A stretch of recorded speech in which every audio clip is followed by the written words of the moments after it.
মিশরের president Jamal Abdul Naser তার কিছু মন্ত্রী পরিষদ সহকারে তৎকালীন সময়ে তিনি সোভিয়েত ইউনিয়ন একটা ট্যুর করেছিলেন। এখন এটাকে আমরা ডাকি রাশিয়া বলি এটাকে। তো রাশিয়াতে তিনি একটা ট্যুর করেছিলেন তার মন্ত্রী পরিষদ নিয়ে। রাশিয়ার মাটিতে যখন নামলেন, রাশিয়ার প্রেসিডেন্ট মিশরের তৎকালীন প্রেসিডেন্ট জামাল আব্দুল নাসেরকে রেড কার্পেট রিসেপশন, লাল গালিচার সংবর্ধনা দিয়ে এটাকে গ্রহণ করলো। আর মিশরের প্রেসিডেন্ট পরিচয় করায় দিতে লাগলো, এটা আমার হোম মিনিস্টার, এটা আমার ফাইন্যান্স মিনিস্টার, এটা আমার এডুকেশন মিনিস্টার, এটা আমার স্বরাষ্ট্রমন্ত্রী, পররাষ্ট্রমন্ত্রী, শিক্ষামন্ত্রী, এই মন্ত্রী সেই মন্ত্রী। তো সবাইকে পরিচয় করানোর পরে মন্ত্রী পরিষদের বহরের সর্বশেষে দাঁড়িয়েছিল মিশর থেকে আসা মিশরের কারি আব্দুল বাসিত ইবনে আব্দুস সামাদ।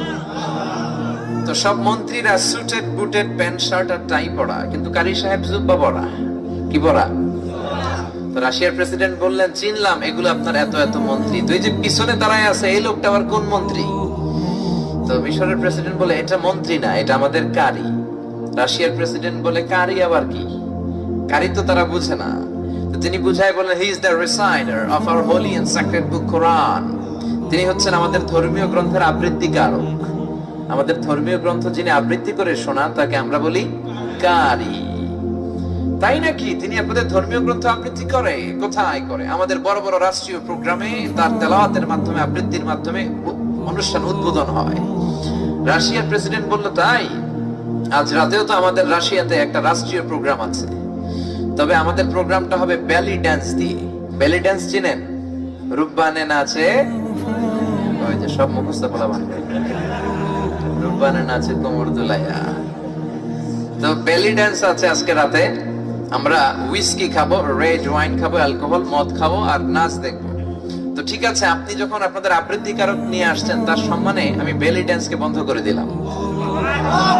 আমাদের রাশিয়ার এই প্রোগ্রামে বেলি ড্যান্সের বদলে আপনাদের কারি আবৃত্তি করবে, আমরা কোরআনের আবৃত্তি শুনবো আর মদ খাবো। মদটা বন্ধ করতে পারে নাই, শুধু নাচানাচিটা বন্ধ করেছে। তো আব্দুল বাসিত ইবনে আব্দুস সামাদকে রাজি করানো হলো, উনি আসলেন। যেখানে সিঙ্গাররা বসে গিটার দিয়ে গান করে ওখানে ওনাকে বসানো হলো। উনি দেখলেন সামনে কমিউনিস্ট লিডাররা মদের বোতল আর গ্লাস নিয়ে বসেছে, মদ খাবে আর আবৃত্তি শুনবে। তো কারি আব্দুল বাসিত আল্লাহর কাছে দোয়া করলেন, আল্লাহ, আমার গলায় আপনি যত সুর দিয়েছেন এই সুরের ঝংকার তুলে আজকে আমি তেলাওয়াত করব, কিন্তু আপনার কাছে দোয়া করলাম আমার কোরআনের এই সুর আপনি এই লিডারদের অন্তরের ভিতরে ঢুকায় দিবেন। উনি চোখ বন্ধ করে টান দিলেন, আউযু বিল্লাহি মিনাশ শাইতানির রাজীম বলে যখন টান দিয়েছেন, ওনার মন্ত্র মুগ্ধ করা সুরে পুরো কনফারেন্স রুমে, হল রুমে অবাক হয়ে সবাই মদের বোতল রেখে দিয়ে তেলাওয়াত শুনতে শুরু করল।